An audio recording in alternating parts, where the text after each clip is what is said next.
Hello and welcome to the show this week. Fast Break Radio with me, Jake Singleton. And yeah, big show. Every week we've got a big show. So we're going to get straight into it. And it's been Heritage Round as well. So looking back on the SBL as it was the State Basketball League before 2021, we changed to, under the umbrella of the NBL1. So there's been so many great historical players and legends around the league. And it's been great to talk with people at games I've been to this week and kind of reminisce. And I was at Lakeside, and Lakeside had a really good little mural of some of their championship wins they've had, jerseys as well, the game worn jerseys, signed shoes were there, and it was really good. So Lakeside was great. I got to get down there, and then I also commentated at in Mirrabooka as well, with Warwick playing there. Against the Magic, so that was great as well. And Warwick wore some of their old uniforms, I guess, retro uniforms. We've seen them around the league, and so it was a great weekend to kind of remember some of the heritage of our league. But as always, shout out to our sponsors, Base Compression, Hoop with them, and Buckets Basketball as well. So check them out on their socials and give them a follow. Doing a great job around the world of basketball. But we've got a very big show, and I'm very excited for my guest this week to talk women's in the NBL1 West. It's Sierra Moore. Sierra, thank you so much for taking the time to come on the show this week. Yeah, of course. Thank you for having me on the show. No worries. And Sierra, you're having a great season. I don't Thank know you. how you are about what I'm about to say, but like you're up there as a favorite for the MVP this year. That you're definitely in the talks. I don't know if you really care about that, but because I think looking at your game and how I've spoken to you after a couple of games when I've seen you, and you just look like you want to win and do what you can. But and I guess everything else is a cherry on top of the cake. But how are you feeling about your season so far with Goldfields? Yeah, like I told you at the beginning when we first kind of talked at the first time, and then with a Mm, couple other reporters, that my goal since I've been here is to get us to the playoffs, and that's looking very bright for us. mhm, So I kind of just go out every time we have a game and we step foot on that court, just looking to do whatever I can to help my team and just hoping that the girls like have my back, which they have been having my back completely, and that's really encouraging. And we just have been fighting, and even coming back from the deficit that we had yesterday and mm, fighting all the way back just shows that everybody on the team wants to win, and I'm just loving playing here in Kalgoorlie for the mm. Giants. Yeah, well, as you said, we can talk about it soon, but big win for your girls, 95 to 88 against a really tough Willerton side.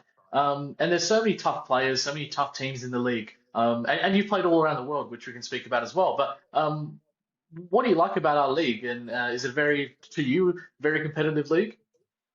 Yeah, so usually for me, in my mind, this is my summer league. I know it's not summer here Yep. in Australia because the seasons are flipped, but Mm, so it's usually I was coming into here thinking this is semi-pro, so it would be more lax, but I knew that the West had a good reputation of being a strong league in the NBL1 anyways, mm, and it's really been proving itself. And even though we might not practice as much during the week as you would in your regular pro season, they're very important, the limited practices we have, because on the weekends when we play, it's always going to be a fight. It's always going to be a competition, no matter what team it is. Anybody can win, anybody can lose. And that's what makes it really exciting.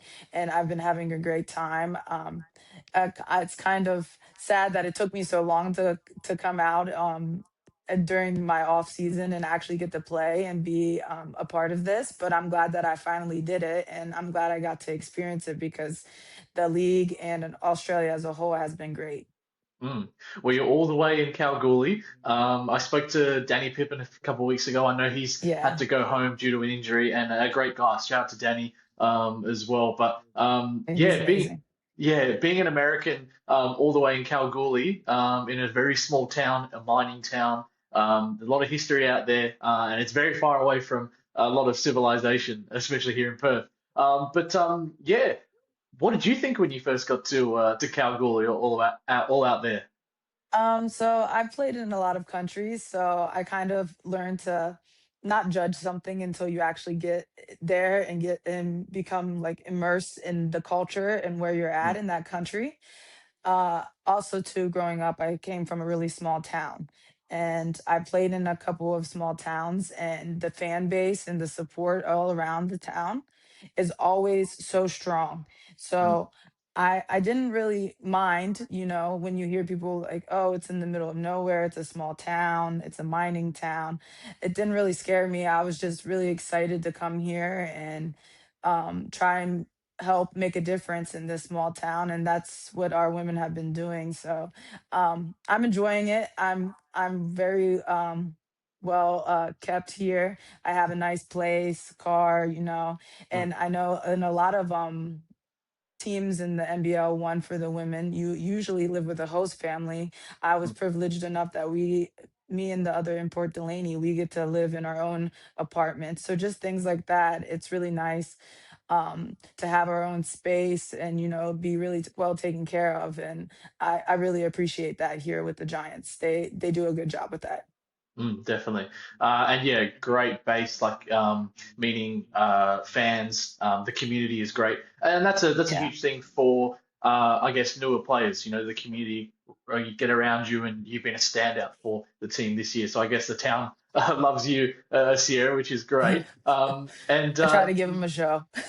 Definitely, you do. The double machine you've been this year, which is really exciting. And for a very young club, I know the men's have been playing for a long time, but only about 5 years ago, the Goldfields Giants actually brought a women's team. So this is a very young, um, Yes. team, very, very young team in culture wise as well. So, being in fifth position at the moment, 7-3 record. I hmm guess it's not the end. We've got a lot more games to go, just about halfway through the season. But how are you liking your chances this year to really make a run in the final? Yeah. We are a really young squad, and we kind of taken a couple hits with some of our Australian girls that Mm, we're a little beaten down right now, but it's just the fight that we have. And like I said, with the young girls, they come in and they help us a lot, and just it's a very small community, and we're very tight knit, and we even have some of the high school guys that will even come in and help us out in practice. mm, So it just really is pushing us to work hard and just make sure that we're not slacking during the week in our practices, and we're actually getting some good reps up.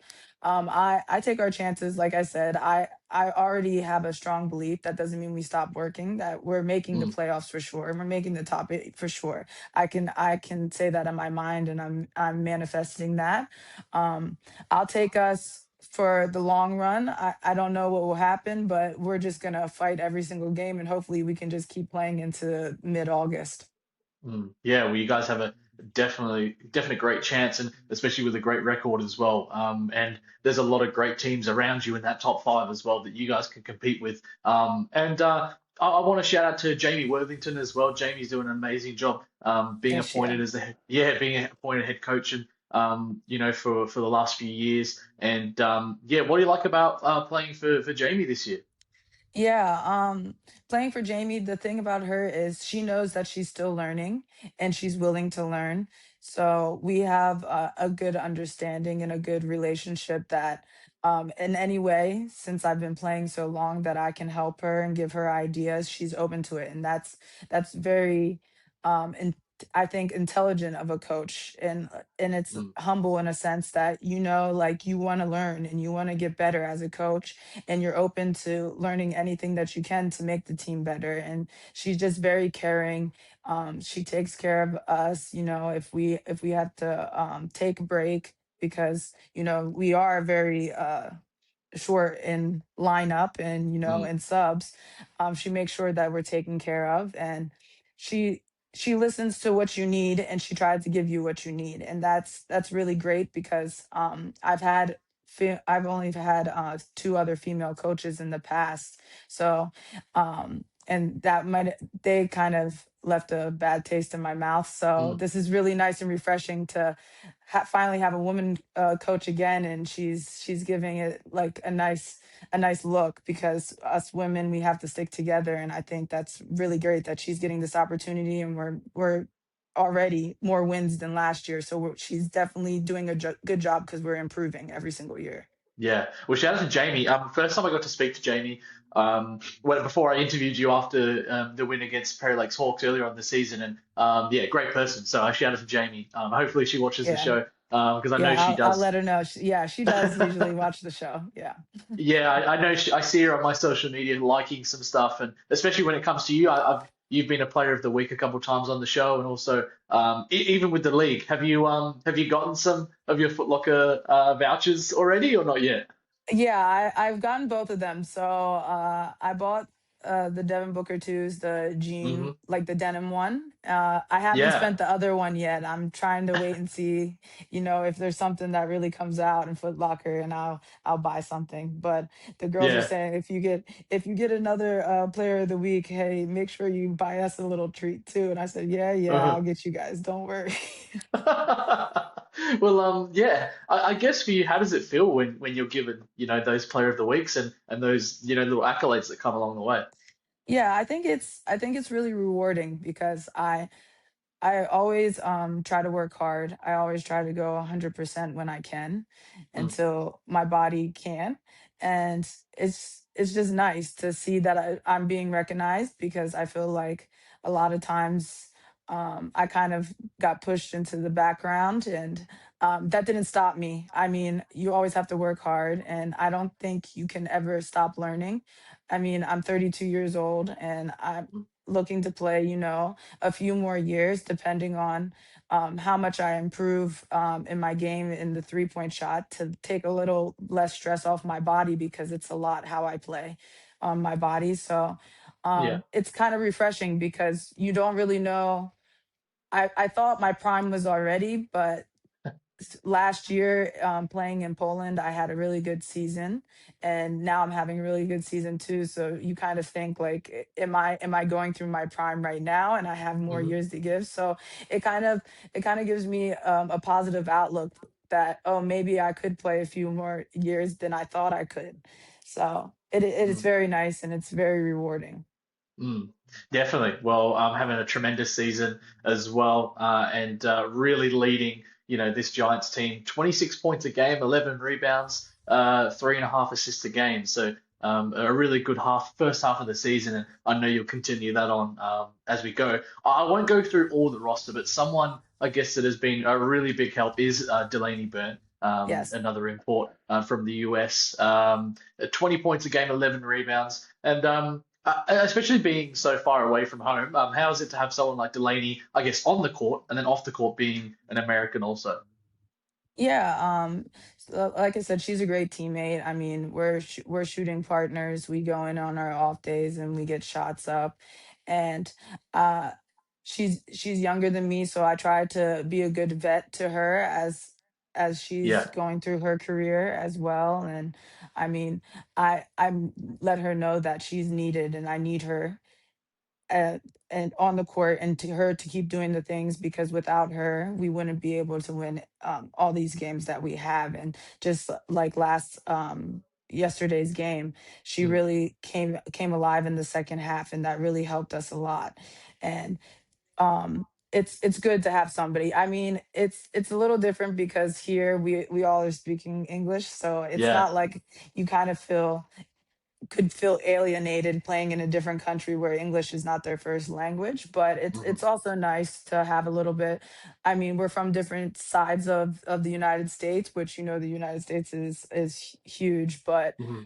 it's nice to know kind of how the West Coast is, and learn some things from that side of the area. And she's actually played in two different places that I have never even been. So to hear stories about that and kind of share Hmm. stories to like compare and see like where would we want to go and play next. And that's a really good thing about getting to connect with your imports that are from like the same area as you. Yeah, no, well, shout out to Delaney, and Yeah. also the team's doing great this season, but we can talk more about them. And look, we'll go to the games that we had this week for Heritage Round in round 10. And first off, it was a massive win for the Joondalup Wolves. They've been really up and down this season. They've lost a few players. Yes. 85 to 80 win against the Cougars. And you being new to the league, Sierra, they're the reigning champions. They've lost a couple of players, but added, some really, core pieces. And they've only, well, it's their second loss of the season, but they went on a run for 406 days before losing to Warwick a couple of weeks ago. And yeah, Joondalup, when they're on, they're on. They're a great team when everyone's really together because Kim Pierre Louise having a great season, 25 and 10 for her. AJ Johnson as well, 17 and 2. Yamaya Morris, 9 and 14. Even it was Deegan as well with 15 and 5. Rosie, great game for her. I know she's been struggling with injuries this year and even in past years. Darcy Garvin was big in this one, 22 points, 4 rebounds. Jill Williams, 19 and 5. Jesse Edwards with a big double double, 17 and 15. And 406 days is there's a long time to go out. Go without a loss, Sierra. I know you're new to the league, and that's amazing for a club. Yeah, no, that's really amazing. But then, like I said, um, what's really awesome about the West Conference, it doesn't know you have to come out every night and be Mm. ready to fight. And Joondalup, I always thought that they were a good team, even when we were playing Yeah, them. And they can be sneaky. For example, I know how AJ Johnson plays. I just played her in Poland, and yeah. she really I think she was second. And scoring for that league behind Sydney Taylor. So I know she can get to the basket and she can score buckets when her team needs her to. So I'm not surprised that they got that night. They were just the team that was on that night. And that doesn't say discredit the Cougars for anything because we have them coming up this weekend and we have to Mm. get ready because it's not going to be easy just because we beat the Wolves. So we're gonna have to work hard this week and get ready to battle against them. Yeah. So you're going to be watching that game, maybe some film this week, Yes, of and you'll be able to course. see the Wolves. Kim Pierre Louis. I feel like you guys maybe have a similar type of game. Maybe both being, kind of smaller bigs, and also, but depending, I guess, whatever country you're playing in, I guess it's different Yeah. to where you're playing. Here, maybe a 4, maybe, but I'd say mostly traditional, maybe a 3. But yeah, she's got a good game. I don't know if you've seen much of Kim even before the season. No, I haven't really seen much of Kim. I know she has dual citizenship and I know she plays with Indonesia. Yeah. Um Yeah, it's a little similar. She's more of a four. Actually, I was playing point guard in Poland this past season, so Wow. it's a little bit different for me.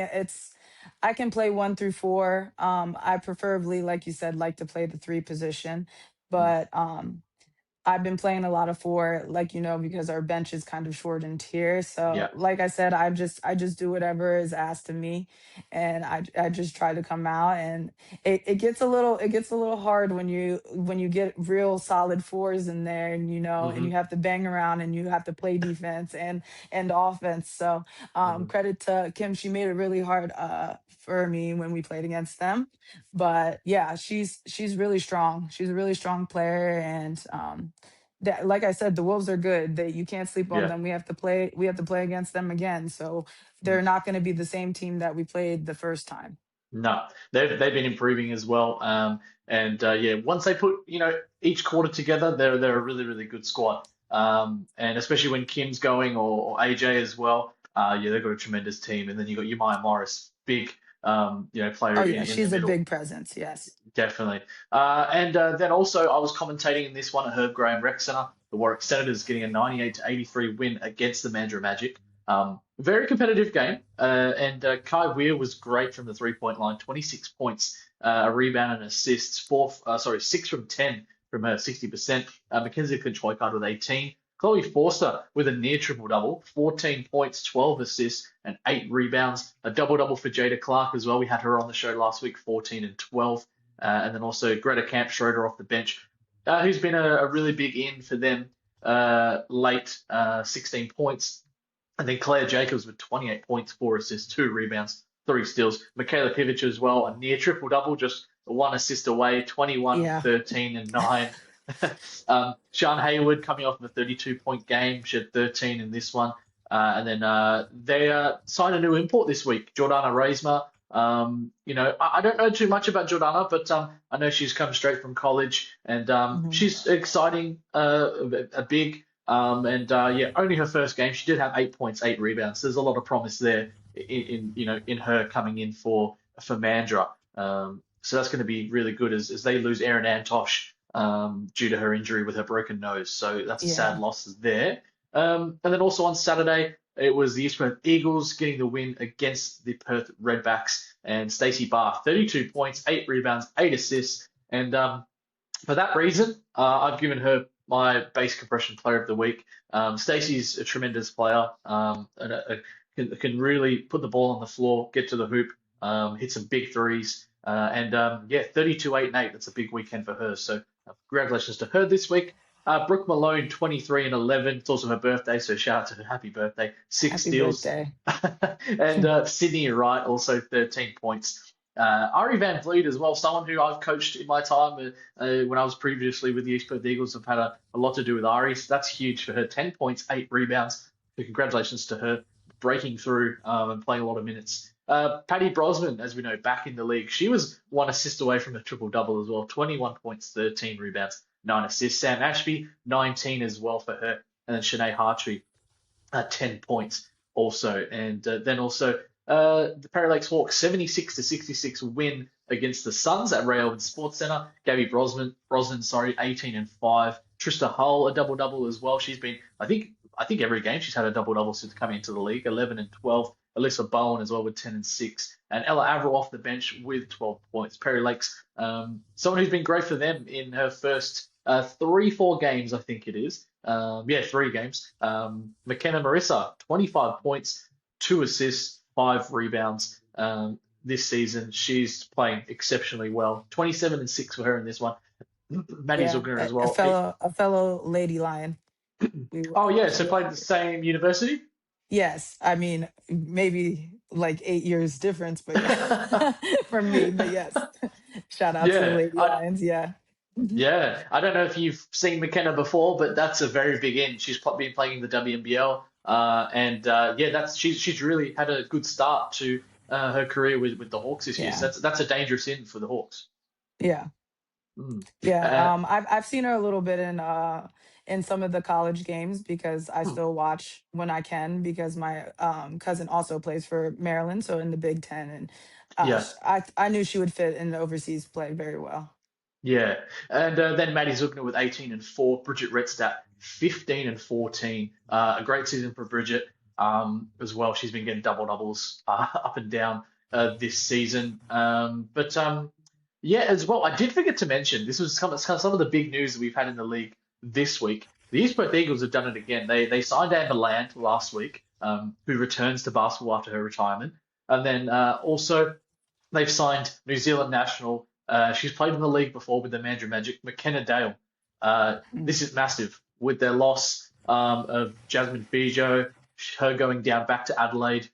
They just bring someone else in. And, East Perth are a tremendous team. They're a scary looking team on paper, and even when you have to face them. But yeah, that's a huge in for them. So welcome back to the league, McKenna Dale. And yeah, I'm intrigued to see what they can do. The reason I didn't give them, a lot of props in the off season was because I thought, will they be able to put all these stars together and mesh?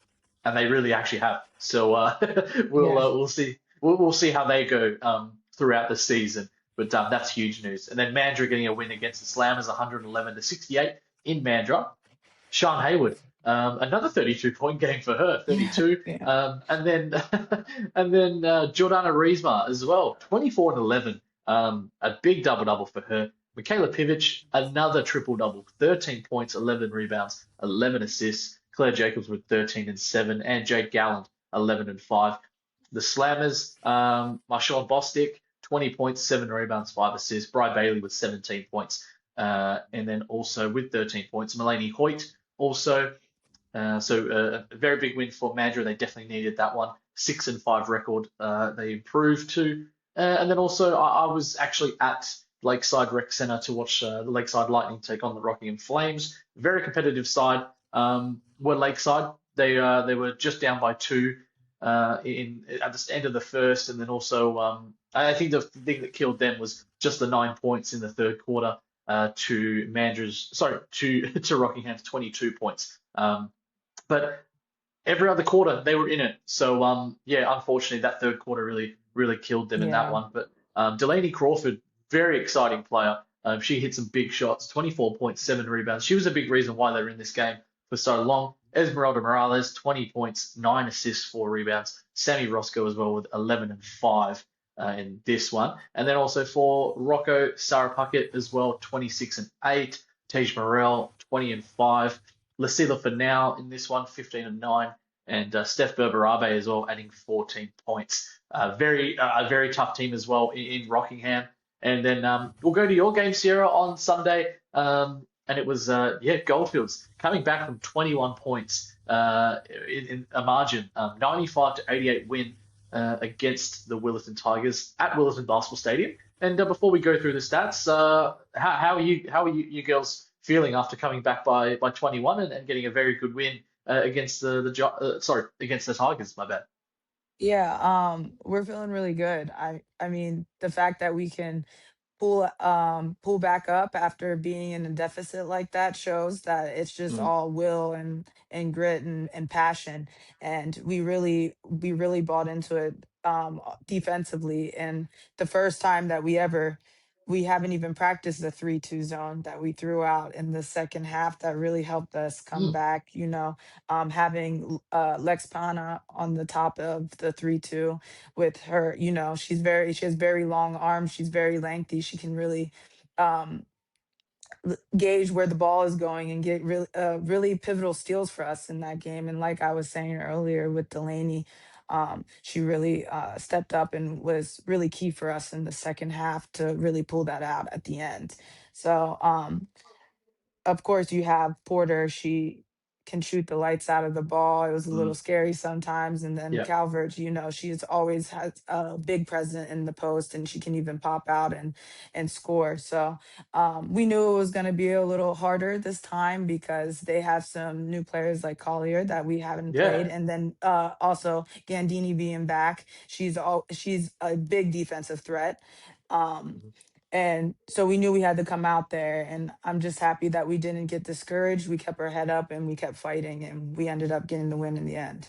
Yeah, well, starting five for Willerton, all in double digits, and Ruby Porter, we know what she can do. 25 points, 4 assists, 3 rebounds. Emma Calvert as well, 22 and 7, and then also Remy Hearn, a double double for her, 13 points and 11 assists. Emma Gandini, as you mentioned, yeah, 12 points, 10 assists, and 7 rebounds. Three-time Defensive Player of the Year in our league. And then yeah, their newest kind of import for their team, Nija Collier as well. I haven't been able to see her, so I actually want to get down to a Willow game and have a watch. But 10 points, 17 rebounds, and then 5 assists. And for people that haven't seen her, and even for myself, what did you think about Nija and how she is and I guess you would have had to go up against her in this one. And what's kind Yeah. of some of her strengths to her game? Yeah, she's very athletic, so I think it was a good matchup between her and I. I can kind of feel, I think in college, university as well, she played more of a Mm, three. So I think she's playing more of a four position, like me here in NBL1 in the West. And she just gives a lot of effort. She's a lot of grit. She tests the limits. mm, Test like with the refs to see how physical you can play. And yeah, and I mean, I think that's good because sometimes you can get away with that, and you can really get it going, and that can really give your team a lot. And that's what she kind of did for them in the first half. And that's why I said I'm just happy that we didn't like get discouraged, because they were really physical. And I mean, everybody loves a physical game mm, to a point. So I think she gives that physicality to her team that they needed. And I wouldn't sleep on them either, even though yeah. that they're further down in the ladder, because like I said, anybody can come out and win on any given day. Yeah, and then also for the Goldfields Giants, Delaney Byrne 26 and 8, a massive double double for you, Sierra, 26, 14 points. Sorry, 26 points, 14 rebounds, 5 assists, 5 steals, and you're shooting the ball at 45%. And yeah, I was either looking at you or Stacey Barr for Player of the Week this week, so I apologize. But I know you've No, won a don't apologize. you've won, you've won No, a couple. Stacy So, deserved it. Yeah. you've won a couple, so I had to share it around. But big 40 minutes for you, and then that's tough. 40 minutes out there for you, but a great game, Yeah. and Thank you. and and then Hazel Yam as well with 12 points, 8 rebounds. Partner as well with 11 points and 6 steals. So a very good win for your girls, and it must be great when you come back on the bus and you're going back on that long journey with a win as well. Yeah, of course. I mean, nobody likes to lose. And then No. how about being on the bus for 6 hours with a loss? We've kind of been fortunate. Well, we did take the loss to Rockingham, and that was the day that we were Mm, coming back. But the time before, at least we got the win against Perry Lakes on the way back. So yeah, it's always feels nice to come back, and we got to actually stay an extra night and come back just today, and it's just refreshing, that you don't have to go to practice until Wednesday, and you had a nice yeah. win, and you can just chill out and relax and just get ready for the week. Yeah, as you did mention, it is very different here being a semi-pro league, only training the two, days a week, and then I'd say in Europe, you are on the basketball court, I'd say nearly every day, maybe Yeah. one rest day a week. I guess that's been a lot for you to kind of deal with. But yeah, in that sense, you with a long journey, you get to relax and have some, extra days off. But yeah, that's all the games for round 10. And yeah, we're going to learn more about you as well, Sierra. And there's so much questions I actually wanted to ask personally, but also about kind of coming to the Goldfields, also Yeah. dealing with I guess the change of referees because we do have a different way of reffing things with FIBA rules and everything like that. And even I feel like every country has it. The referees are different anyway. But let's go deeper to you. I guess you're from the US, from Ellicott City in Maryland, if I'm correct. I know you're from the state of Maryland.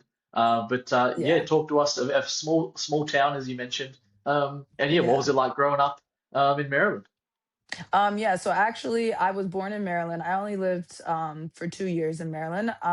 Actually, my small town is Hanover, Pennsylvania.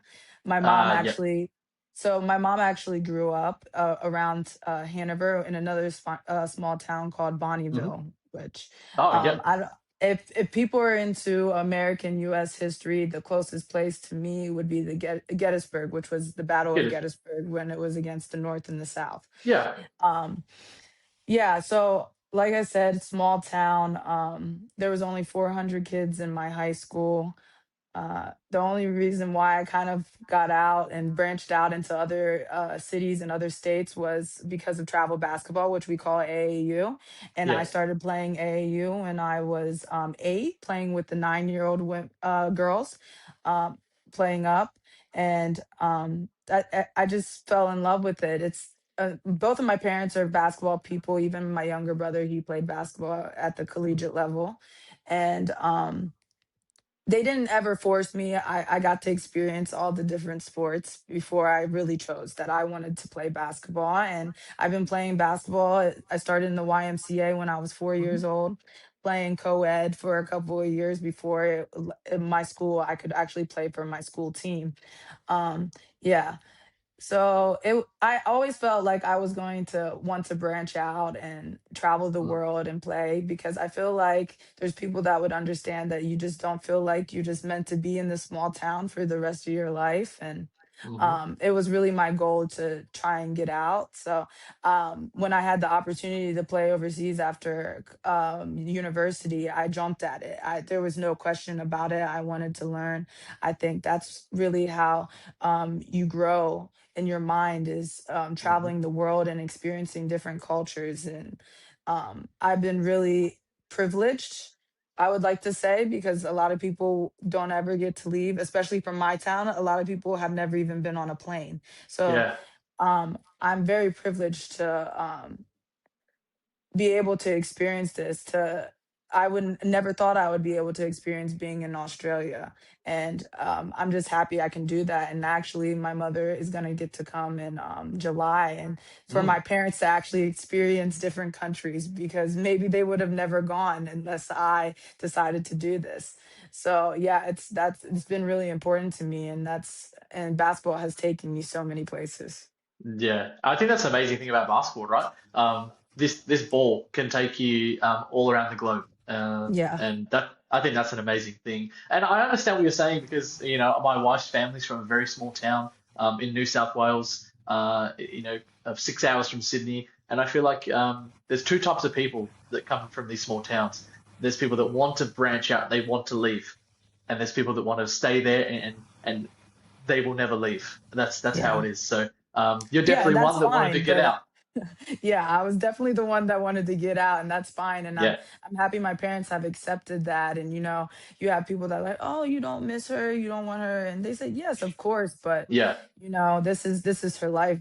This is what makes her happy." And it really does. I've loved doing this, and I'm just so happy and, like I said, privileged that I get to do this.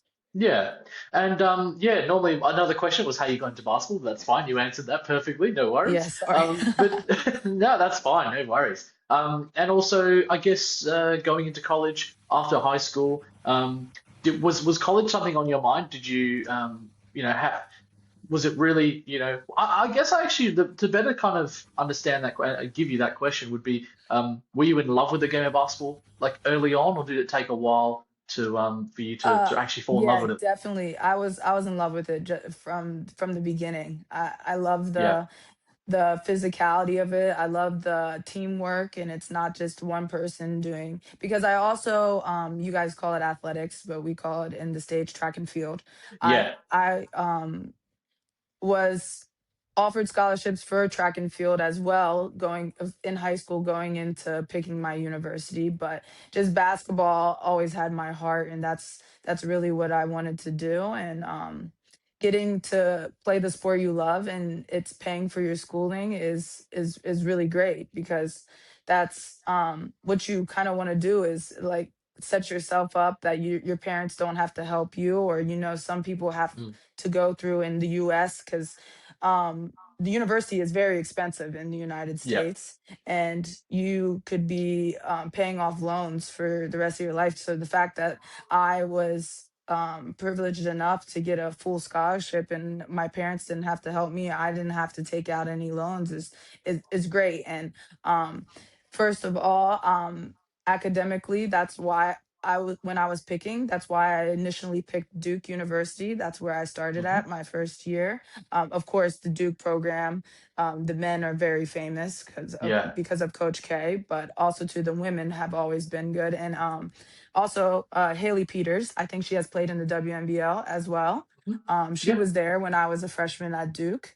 So they have many players in the WNBA: Chelsea Gray, Elizabeth yeah, Williams, who I all got the opportunity to play on their team and play mm, with them. So academically, Duke is very prestigious.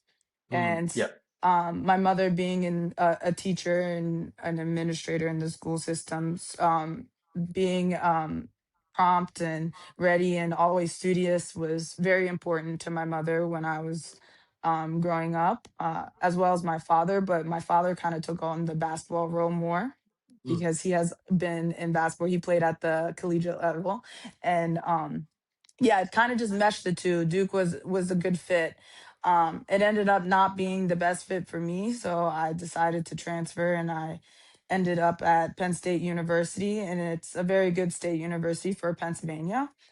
mm, Um, and I did enjoy my time there. I kind of had an unfortunate short amount of time in college, because I mhm, had transferred, and back then you had to sit out a year, so yeah, it was called redshirting.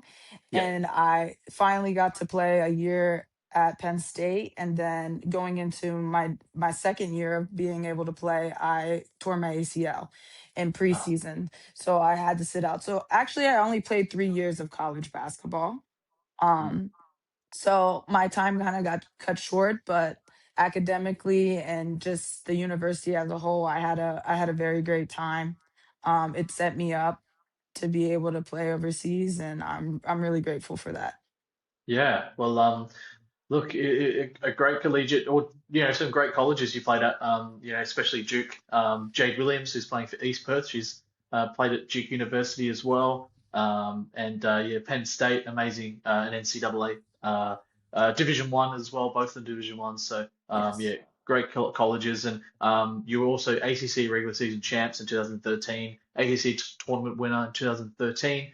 You went to the Elite Eight as well, and you've won, championships, I guess, all around the world, and also, you know, top teams of the week, players of the week, and yeah, so you've had a very a great career so far, and like you said before, I guess about timing your peak, or thinking when you're on your peak. I think you're definitely up there, and maybe hopefully in your peak. So I hope you've got a lot more years to come. But I guess it's the body, Yeah. really, isn't it? The body always tells you everything. I hear from legends. Their mind's in it, but the I guess the body just can't keep up. Yeah, it's all about the body. Maybe Mm. I forget what year I played in Finland, but that's the year I found out I had osteoarthritis in my left foot. So basically what that means is I have no more cartilage in between the two biggest bones in my left foot, so it Yeah, can cause a lot of discomfort and pain for me, especially being in colder areas, colder yeah, regions. Yeah, so that has kind of slowed me down a little bit. Not on the court, I still am very fast, which I'm happy for yeah, that. I'm very agile, I'm very fast, but sometimes, when you're playing overseas and you don't get as much time off as you do here, yeah, it can take a toll on you. I'm not the type of person to complain. I'm not the type of person to kind of, sit out. I've always had that problem, and that's probably why I have that problem now, because of, yeah. not enough rest and recovery, and just, just wanting to just play all the time, and that can really take a toll on you, especially for me. I've Hmm. been playing since I was 4, so it's a lot of years, but it's been good to me. I've had more good days than bad days. So I'm Yeah. saying that I have a few more years left in me, because I still can go, I can still run, and Hmm. it's only discomfort from time to time, and then you always just have little injuries here and there, but I've been blessed.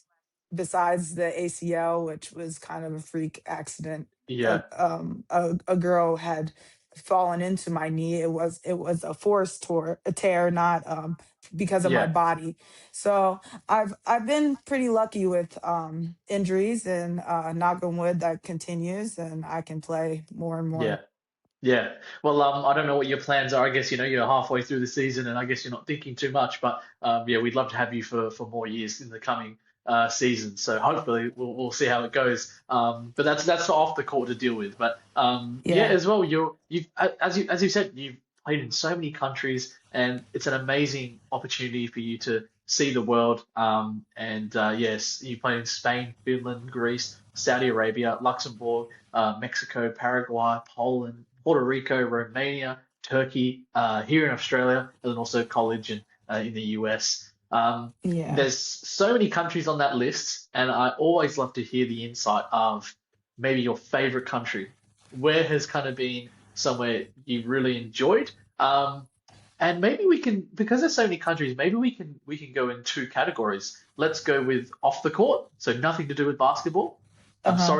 I'm sorry to put you on the spot. No, that's not. I already know my answers. Go Oh, you ahead. know it? Yeah, so maybe I'm gonna give you two. I'm gonna, because there's so many, as I said, I'm gonna give you yeah, a favorite off the court, so nothing to do with basketball, and then maybe one that you've really enjoyed the basketball culture, or just the game in general. And yeah, you go ahead.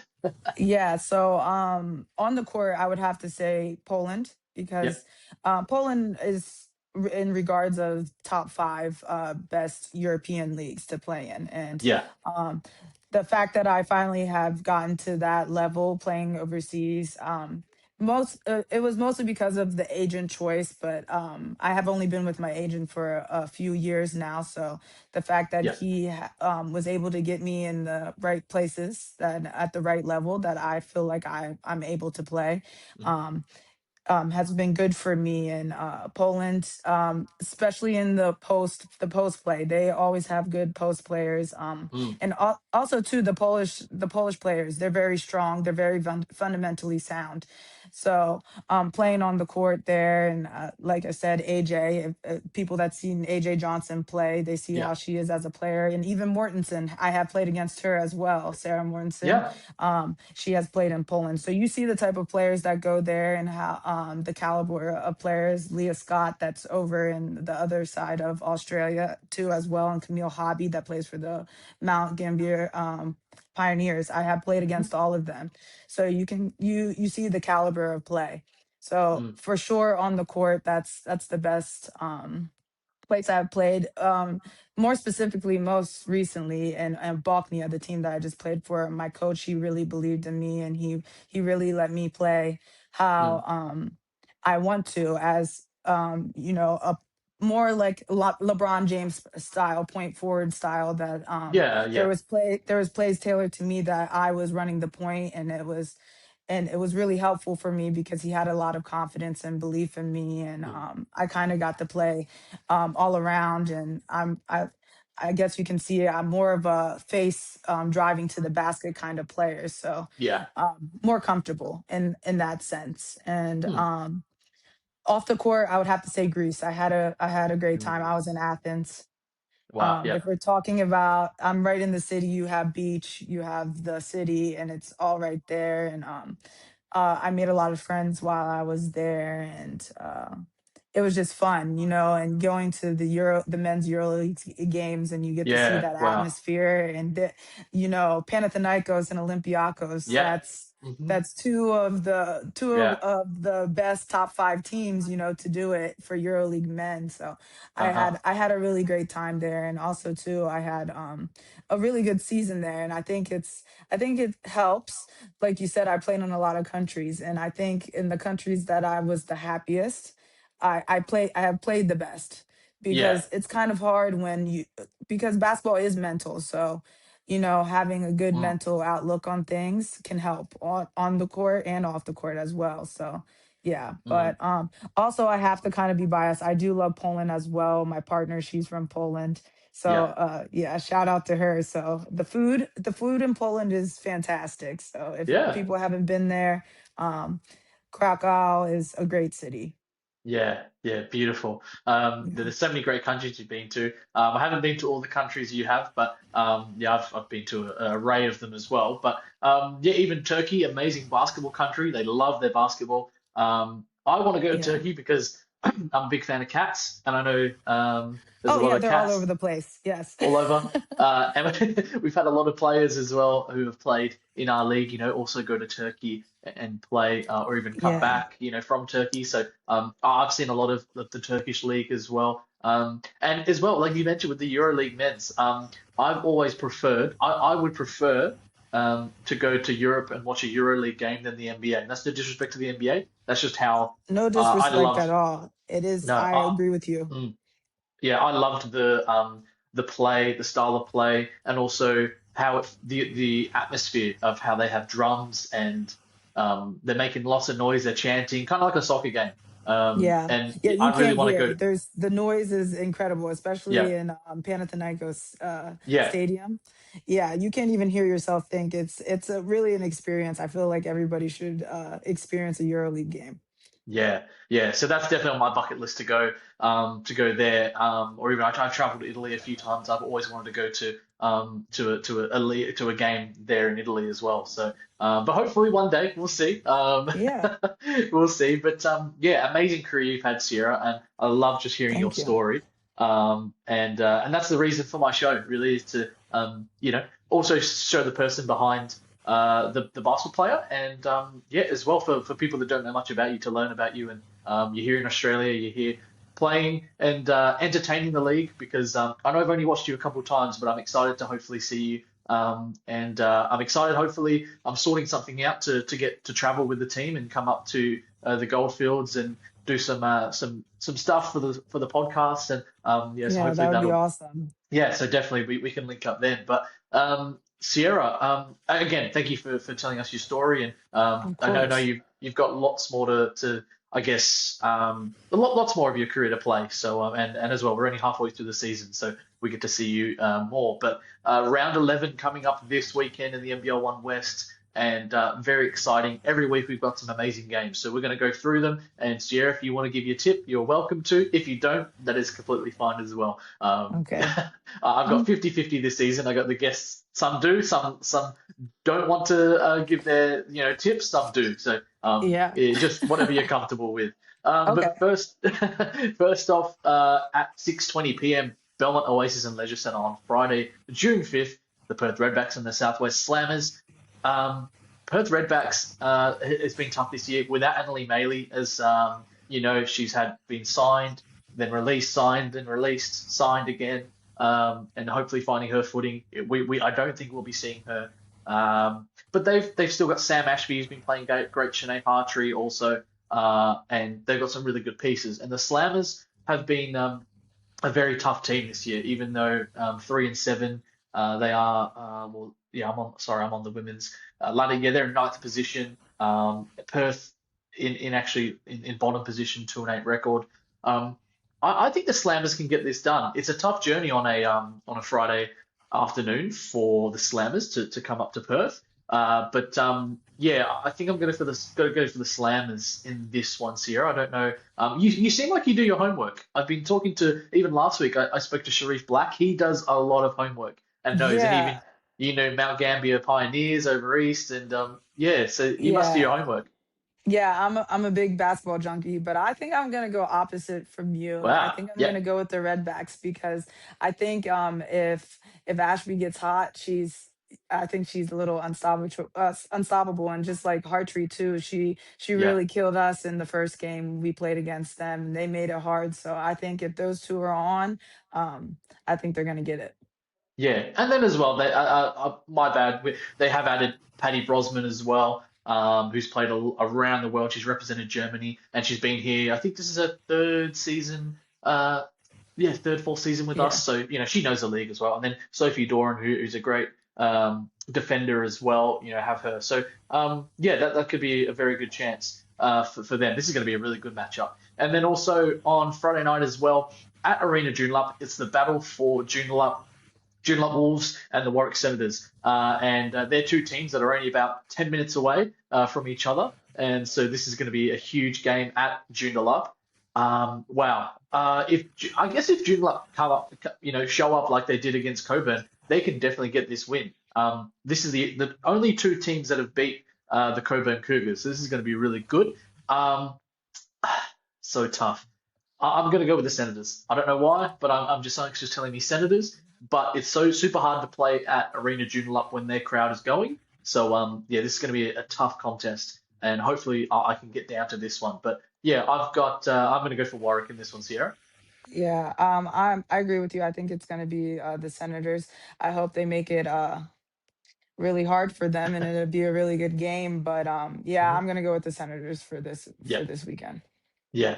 And then also at Morley Sport and Rec Centre, the East Perth Eagles taking on the Eastern Suns. Trista Hull coming in for the Suns, who's had some really big games. And then helping out Gabby Brosnan, two imports there. And then, like Alyssa Bowen, one of their young players. Also Ella Averill as well. So they've got some really good pieces.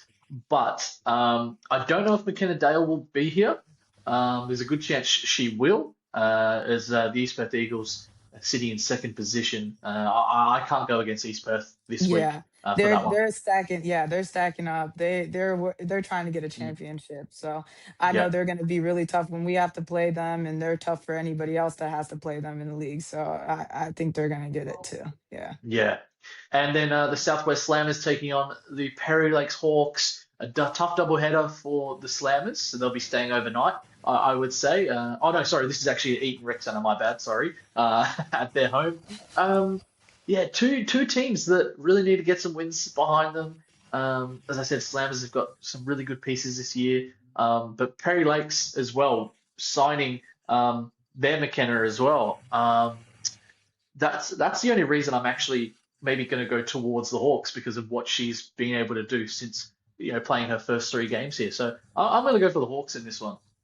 Yeah, I'm not really sure because I feel like it's going to depend on how the Slammers do in their first game of the Yeah, doubleheader that they have. yeah, And that will yeah. be a big factor, I think, on how they play on the second game. Oh, really? Yeah. Yeah. 100%, yeah. And then the Mandurah Magic taking on the Lakeside Lightning at Mandurah Aquatic and Rec Centre. Mandra's got some great pieces. Michaela Pivic has been playing amazing this season. They added their new import as well. So some great pieces, and then Lakeside as well. Yeah, they've got some really good pieces also. This is going to be a really good clash. I think it's going to be a close one, but I'm just going to go with the home team in this one. I'm kind of in the middle, but I'm going to go for Mandurah on Saturday. Yeah, I don't think I can pick this one because I think it is going to be I think it's going to go down to the wire. So I hope it's Mm. a good game and maybe an overtime game. That would be fun. Overtime Yeah, games are definitely. always fun to see. Yeah, and yeah, so Lakeside losing on the weekend. Mandurah having a one-on-one weekend as well. So both teams sitting middle of the table. So hopefully looking to crack into that top five. And then also maybe game of the round. Well, it is game of the round because it's 1 versus 2. The Rockingham Flames taking on the East Perth Eagles, 6 p.m. Mike Barnett Sports Complex. And if anyone around the league or anyone listening, if you can get down to that game or even just watch it, that is going to be Yeah, I wish I could a be at that game. yeah, yeah. You'll be at home at Evolution Mining Yeah. Stadium, but you might be able to watch that after your game. But yeah, that's going to be a huge one. So tough. I feel like if East Perth have McKenna Dale, I'm going to go for them. They do have a double header as well. If I'm correct, yeah, no, Flames Yeah. don't have their double header. So maybe that's the only reason I'm going to go for the Flames. Maybe just because they don't have a double header. Look, I don't play. I've coached in the league, and I know double headers are pretty tough. But it really just depends, like you said, with how East Perth go in their Yeah. first game. But I'm going to go with Rocco in this one. But this is also going to be one that's going to go to the wire, hopefully.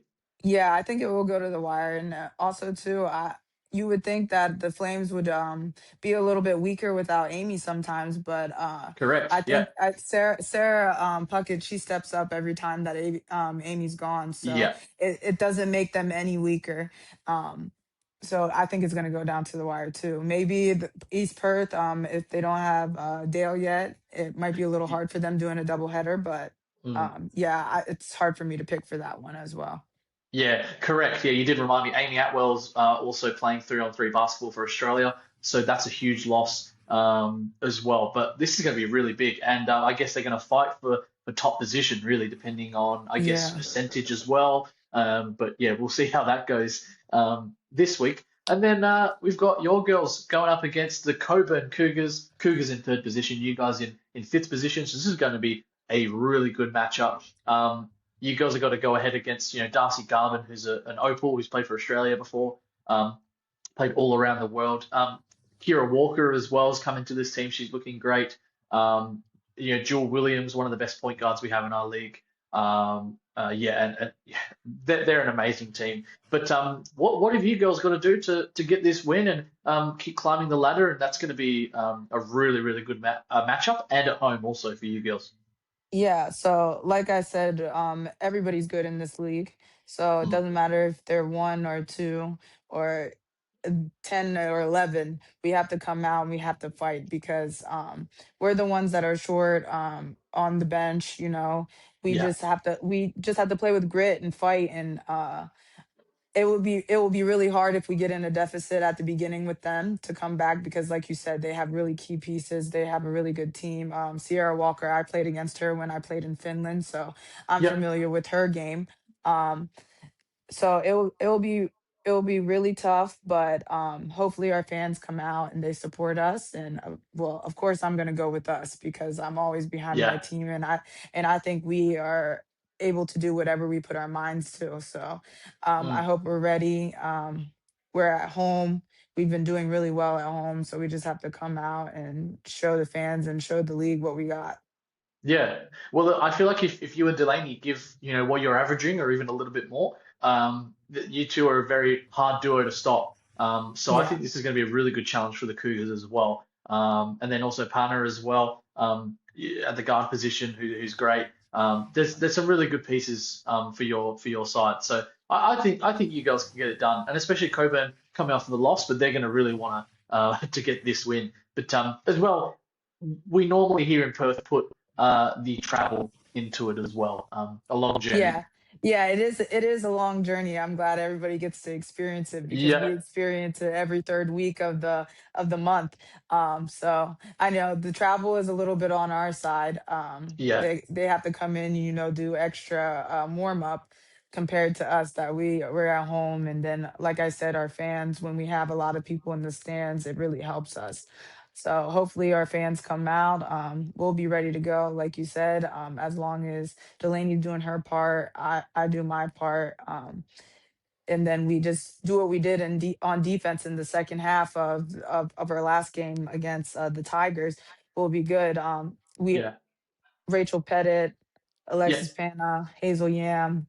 They're really key players that we need, and then our bench, of course, we have Chloe, one of our young players. yeah. That's Zoltzi, yeah, Yeah, that's a rising star too. So it's just everybody has to be locked in, and then I'm almost 100% sure that we can get it, but we have to be yeah. locked in.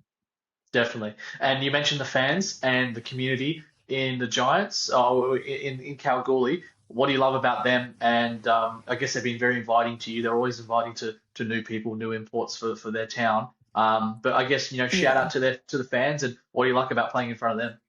Yeah, really shout out to them. I was actually really surprised the turnout our first game against the Slammers when I first got here. It was Mhm. incredible. And I know especially the younger community that are going to all the colleges, we get a lot of them to come out. And it's just great to see that we have younger kids that are coming out and watching us and seeing and believing that, if they do love a sport, that they can become professional and they can experience this too.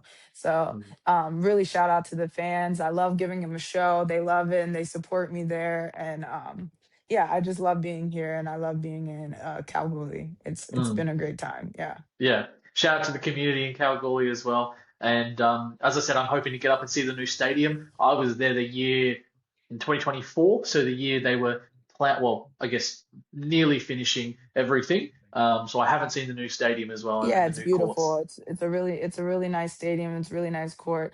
Uh, I don't know how they did it in the back courts. I don't know if I would have been able to do Uh-huh. it with the court before, but this court is really great. They did a really good job. Yeah, so I'm very excited to see that. That's going to be a very big game, 6 p.m. on Saturday. So for the Goldfields and Kalgoorlie fans and everyone in the town, go and support the girls and also the men afterwards. That's going to be a big weekend because the Cougars men are really looking good this season also. So that's a good, I guess, challenge for them also. And then also the Suns taking on the Joondalup Wolves at Rayo and Sports Centre. And I guess both teams I think having their double header also for them. So guessing on how they play, but Eastern Suns still a very young team. The Wolves they need to get some wins and get them together because they're a great team. They're sitting in eighth position, but the last few years they've struggled. They've been around that eighth position and just got into finals or just weren't able to make it. So yeah, they need to get some wins together very soon. But I think Wolves will get this done. But that's going to be a really good game anyway at Rayon. Yeah. I'm just gonna go with the Easter Suns. Shout out to Yeah, my friend Gabby. Um, yeah, yeah, I've known her for a while now, and I know her wife Sam. Um, yeah, so I'm gonna have to go with the Suns because I'm being a little bit biased, and yeah. I Through want them to get a affiliation. win. Yeah. Yeah, no worries at all. But yeah, that's all the games for round 11. And yeah, that concludes our NBL1 West Women's Division part of the show. And yeah, we went a bit long. That's my bad. But Sierra, when I'm kind of flowing with the guest, No, yeah, you're I just good. keep it going. So, but Sierra, it's been great to talk to you. One of my favorite interviews I've done this year. So, very really appreciate your time. And Thank you. look, there's a lot of pressure, I guess, for you leading this team, and pressure as well, I guess, with maybe MVP talk. But I know that there's a lot to come for the rest of the season, and you're doing an amazing job for the Giants, and can't wait to come and see you again in person and watch a game. But yeah, congratulations on the success so far this year, but a lot more to do. And a lot of time to lock in, but yeah, appreciate your time on the show, and thank you so much for telling us your story. Yeah, of course. Thank you for having me. I really enjoy it, and I love what you're doing. So just giving light to players, that's Mm. really important for us to share a story because it helps a lot of people. So I Yeah, appreciate it. definitely. No worries, Sierra. Thank you so much, and yeah, good luck for this coming up weekend because that's going to be amazing against the defending champions in Coburn. Yeah, we're really excited. Like I said, it's going to be very competitive, and hopefully, all the fans in Calgary comes out to support us. Yeah, definitely. And yeah, thank you so much for your time. Good luck for the rest of the season. Thank you. No worries. And yeah, Sierra Moore from the Goldfields Giants. And yeah, as I said, a very big game coming up for them this weekend as they're heading into their top five for this season. Amazing season they're having. And yeah, do not go anywhere, guys and viewers, listeners, because we're going to talk men's division after this.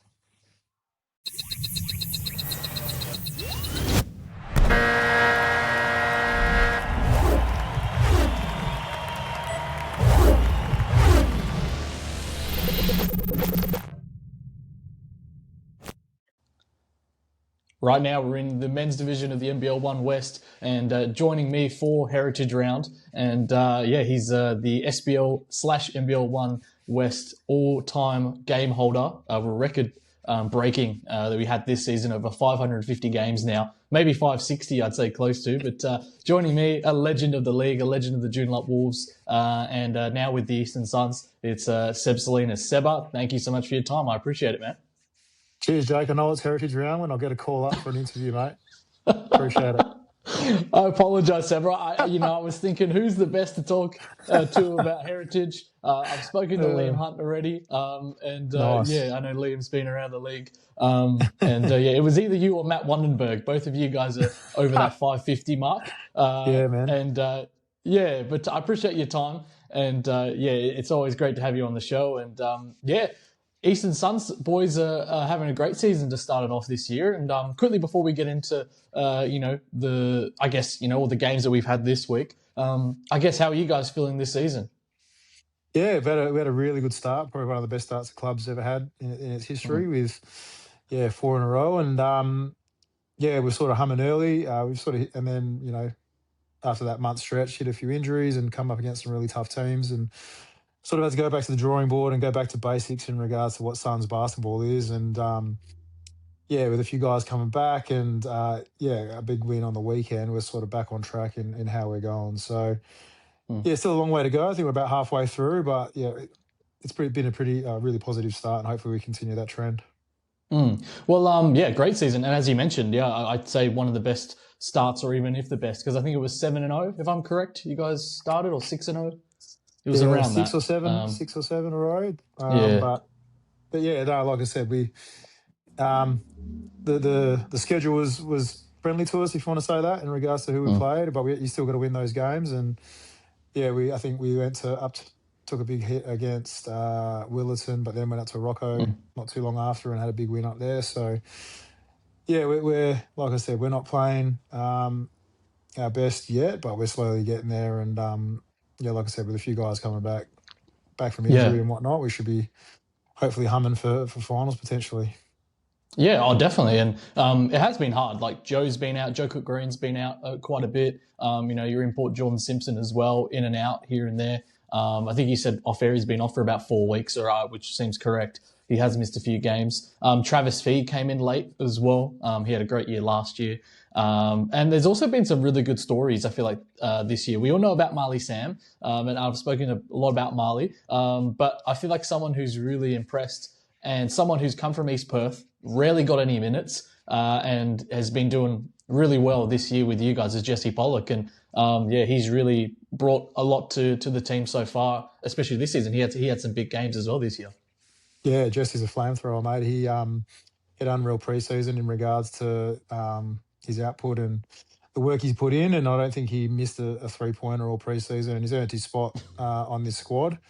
And yeah, he's had some massive games for us this season, and yeah, he's another one that had some other commitments, so couldn't play the last couple of games. But yeah, we've sort of got that mentality of next man up in regards to our squad. We believe that we're one of the deepest squads in the league with our roster, and with a mix of imports and international guys and some wily veterans on the end of the bench there.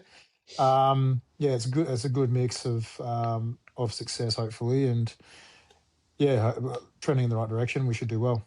Yeah. And then quickly with Marley, 20 points a game, 5.6 assists, and, 4 rebounds a game. I've heard from a lot of people and spoke to a lot of people about Marley, but you being his teammate and, being a veteran, you've seen a lot of young guys come through the league. But what do you think makes Marley, different to some of the standouts that we've had in the past year? Well, actually, I taught Marley everything he knows, so that's why he's doing so well this season. So, Yeah. mate, I couldn't move that far. His slowest is my fastest, mate. So, but Yeah. no, he's a great kid, man, and he's a really good story. I've known him for a while now. I had him through some state programs a few years ago, and he's always had that potential. He's just a competitor, doesn't take a backward step, and he's improved year after year, and has definitely stepped up this season. He's our starting point guard essentially, and taken up to some quality teams and quality players. And yeah, I think one of his biggest traits is everyone loves their offense, but his defense is unbelievable. Like he'll 94 feet and give point guards terror, nightmares bringing the ball up the court. But he's also a humble kid, man. Like at trainings, he's pretty low key and keeps it under wraps. He hasn't got a big head about it yet. I keep Yeah. asking how many followers he's at, and he probably needs to improve there. But I'm really excited for him and his future, mate. And whatever he chooses or whatever he wants to do, I think he's going to be pretty successful. Yeah, definitely. And then getting, Joe Cook-Green back in. We all know what Joe can do. Such a great guard. And yeah, it's been tough. He's been in and out this season. But someone who's been there all season, Taranda Smith, coming over from Coburn. A very, very a big signing, especially this season. And yeah, coming over from the Cougars. Yeah, Rand's been an excellent fit for us. He's obviously had a good year with Coburn last year, and we sort of knew he could bring some offensive firepower to our team. But similar to Marley, he's an elite defender. Like he's up and in all the time, and he works hard on that end, which gives us the ability to run and play in transition, which we're really good at. So, Rand's had some really big games this year, and we've got a bunch of guys that could step up and go for 25, 30. But so we're a pretty even team, and Rand's had those opportunities as well. And before, as I said, we've gone through a lot of the guys on the team. I missed a few, but I always got to mention, Reece Maxwell and also Robbie Huntington. You've been doing it for a very long time with these guys. And Maxie had, I think it was 350 as well the other week. And he did mention about your, 550 games. He said it's kind of a small feat compared to you, but still an amazing accomplishment. And how was that to play with Reece and be there for Reece's big milestone as well? Yeah, it was awesome, mate. Like it's 350 is pretty pathetic if you ask me, but I did joke with it. But to sort of be there for pretty much every game of those 350, and he's just what you see is what you get with Max. He will not leave anything out on the court. He's always on his haunches or got his hands above his head, bloody buggered all the time. And, he's just a good guy and a good competitor. And, we'd love to sort of, with Robbie as well, we sort of moved up the hill to get that success, and it's looking like it, or potentially will happen this year. Yeah, well, it's definitely building. And yeah, shout out to Robbie as well. I know we haven't shown him much love, but a great competitor and, still helping out with the guys. Look, as I mentioned, as we go into the old boys, it's a heritage round. And I thought, Seba, you'd be the perfect guy to speak to with you. But I guess it's a kind of round that we look back at some of the legends. I thought maybe we could have a chat about maybe some of the old Wolves legends, because growing up, as you know, I was around the Wolves and watched you through your career, Maxie as well, and even Robbie. And then also, one of my favorite players of all time, Greg Hire, what he did in that grand final. I think it was 2011 when you guys won. 2011, yeah. And he had a huge double-double with some big rebounds. You've had some great imports like John Vidre, if I'm saying his name. I think he's living in Minnesota now or something like that. But there's been so many great players you'd play with. And is there a moment maybe in your career that kind of stood out, I guess, in the past?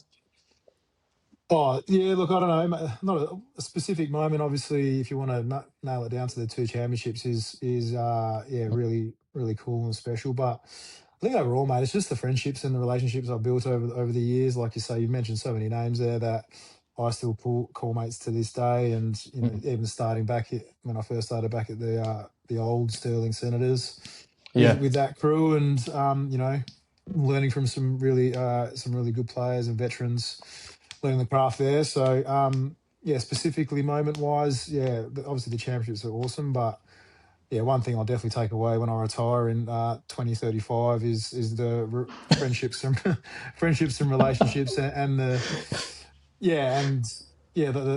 those things are probably the most important to me over my career. Yeah. And mentioned, you did start. For a lot of people, they wouldn't know, especially all the youngins, born in the 2000s won't know that you were originally, playing for the Stirling Senators, the Warwick Senators, and started off your career there and then moved over to the Wolves. Do you remember any of like the vets that was on that first, or that first couple of years you were playing at Stirling? Yeah, mate. There were some characters in that group like Steve Charlton, Dan Cadby, Billy Wade, some sort of guys that were, pretty good players back in the SBL and have been around a fair while as well. Carmel Awoyo is probably one that sticks out to me. He was the one that sort of encouraged me and, wanted me to start training with the SBL side at a young age. So, that is just to name a few guys that sort of stick out from the early days, and obviously with Glenn Ellis as the head coach, he's definitely one of the characters of the league. So I had a pretty good group around me to get me my feet wet in the competition, and then just sort of built from there. Was there maybe, I know, as you said, you've played over 550 games, so there's going to be a lot of guys that you battled with. But is there some players that maybe stood out in your career? Let's just stay with the SBL days. But is there anyone that you battled with in those days that you loved playing against? Yeah, there's a few, man. Like a lot of the imports that came out back those days, like the power forward sort of types, like your Ben Barans, Rob Campmans, Cooper Lands. Those guys were just guns, like could play inside out, tough as nails, physical, and shoot a lot. Like they were just absolute weapons. So there's sort of some guys that stand out. There was obviously a lot of local talent running around that were really good too. But to single out certain people would be remiss of me to sort of not mention everyone. So, but the league was super strong back then. But I feel like it's just this year, the last couple of years, it's gotten to that level where there's a lot of talent running around as well. Yeah, and even the exposure, especially for the KO freebies, which we would have never dreamed of back in the SBL days. I know that I think Sports FM used to cover a couple games a year or something like that. There was I guess today it's just growing, which is amazing. But so many legends, and I know we can't go through all of them, but someone that stands out, I always say Greg Heyer, and even would say yourself. One of my favourite players of all time would have been Doug Gates, a long-time teammate of yours. Yeah, Big Dougie. I think they should name the corner three after Dougie. Yeah. But just a genuine guy. Shoot the lights out, and it was just a real club man. Love the club, love the boys, and for him to get a championship out of his career is pretty special. So shout out to Dougie. And quickly, just someone you would have played a lot against, Ben Purser, Rob Kassir, those Perry Lakes guys as well. But so many legends, and it's really hard to say everyone. But it's an amazing round, and it's great. We saw some teams wearing old school jerseys and everything like that. And I went to Lakeside, and they had some of their old championship players come back and talk, and it was a really good night at Lakeside. So very very big round, and we look back to our SBL heritage, and we've had some amazing players, teams, and I remember I think one of my first grand finals I ever saw was at the old Perry Lake Stadium before it was Bendat Basketball Centre, in the old stadium. So there's been so much history, and the league just keeps growing. But Seba, I think we'll go to the games that we had this week, and we'll go through them very quickly. But on Friday, first off, it was the Joondalup Wolves getting a very big win and very well needed win against the Coburn Cougars. Coburn have stepped up this year. They've done a great job of getting these guys a great roster back into this team after a few years. They weren't at their level that they have in the past years, especially leaving from another legend, Gavin Field, who always led the team. He retired a couple of years ago, but 90-87, and Johnny Narkle 23-5 in this one. Joe Bradshaw 22-10. Akeem Springs with 14-7. Rowan McKenzie with 14-6. And then for the Wolves, Sharif Black 35 points, 9 rebounds, 4 assists, and I've given him the Base Compression Player of the Week. Massive game for him, and he's having a great season for the Wolves. 27 points a game, 5 rebounds, and about 3 assists a game. So massive 35, 9, and 4. Congratulations to him. CJ Turnage 17 and 8, and Taylor Young having a good few rounds, 10.6 rebounds and 3 assists. And then Davis with 7 and 10, and the Wolves. A great season. I don't know if I think you've already played the Wolves. I think if I'm correct, I know you've got them coming up. Playing this weekend. No, got them coming up. Apologies. Weekend. Yeah. Yeah, but that's going to be a great contest we can talk about. But Sharif Black has been one of the best scorers, I feel like, in the league so far. I don't know if you've been able to see much from him. Yeah, we played him in a preseason game this year, and he was obviously pretty new to the team, but super athletic, super aggressive, can score at multiple levels. So he's going to be a tough cover, and he's obviously having an outstanding year. I'm loving can't wait to see the matchup between him and Marley Sam. That'll be one to watch. But the Wolves are rolling, and good opportunity for us to play against one of the informed teams on Saturday night and see where we're at. And then Warwick Senators getting a win against the Mandurah Magic, 104-96. Will Cheddar, 21 points, 3 rebounds, 3 assists. Marshawn Blackman had a really slow start, only 2 points at the half, and finished with 20 points in this one, 5 rebounds, 3 assists. And Billy McRae, a double-double for him, 15 and 14, 7 assists for him also. So a very well-needed win for the Senators, and either one who won this game really need wins, with Mandurah getting in, Michael Christmas, Mike Dupree, no Matt Kenyon. He's actually, I think, having a calf issue, so he's been out. But Michael Christmas, big game for him, 27 points, 9 rebounds, 5 assists. Jock Perry, 27 and 14. Mike Dupree, 19 and 5. Lockie Bertram, 13 points, 5 rebounds as well. And we've had lots of, NBL players in our time, or in the SBL days, a lot of guys who'd come down and played. But I feel like we're still getting some really, really great, NBL guys coming down. And I know you're, with your 550 games, I know you're wanting to compete, but I guess it's great for the league to have some great NBL guys, Isaac White, Matt Kenyon, as we said, all these guys that are coming down and playing. And what do you think about the strength of our league at the moment? Yeah, it's awesome. Obviously, these guys are taking the opportunity in their off season, I suppose, to stay match fit and improve in areas of their game. And they'd probably be considered role players in their NBL squads, but coming into our league and getting up numbers and again improving in what they need to improve in, it just makes it even better for our competition. So the more NBL players in our comp, the better. As well, we did have a game on Saturday, and that was the Geraldton Buccaneers and the Goldfields Giants. But I think they played till about the half time, and then the game was cancelled. If I'm correct. So it was the last score was 47-32. I haven't actually read up on it.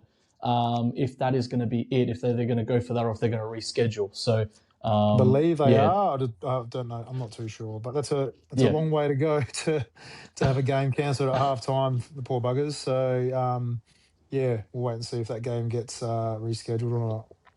Yeah, some wild weather we've had over the weekend in WA, but yeah, that's really tough, Seb. But yeah, imagine if you go all the way to to the Geraldton, or even if you went to Kalgoorlie and had it cancelled. But yeah, it was 47-32 when they left it, so I'm not sure what they've done with that record, or if it's a win or not. But we'll see in the coming week or so and see if it gets rescheduled. But then yeah, the Eastern Suns. Very big win against a really informed Perry Lakes team in this one. Joe Cook Green, 25 and 6. 5 assists, 5 steals for him. Taranda Smith, 23 and 4 with 6 assists. Marley Sam with 19 in this one. And yeah, Seba off the bench, 15 minutes, 3 points, 1 rebound, 1 assist. Bang. Your role has changed. You were years ago the scorer, the shooter for the Wolves, and yeah, now being the vet, helping out these young guys and bringing that presence on the court. But talk about that game against Perry Lakes, a very big win. They've had some big ins this year. Jack Browder, who's one of the best shooters that's in the league at the moment. Cam Hufner as well. And yeah, they're looking really good. Isaiah Moses as well has come in. I think he's been injured the last couple of weeks, but still, they started off a bit slow, Perry Lakes, but now they've got a few backup players and they're looking good. But how did you feel about this win against the Hawks? Yeah, it was huge for us. Tale of two halves, to be honest, mate. It's yeah, they came out guns blazing first half and shot the lights out.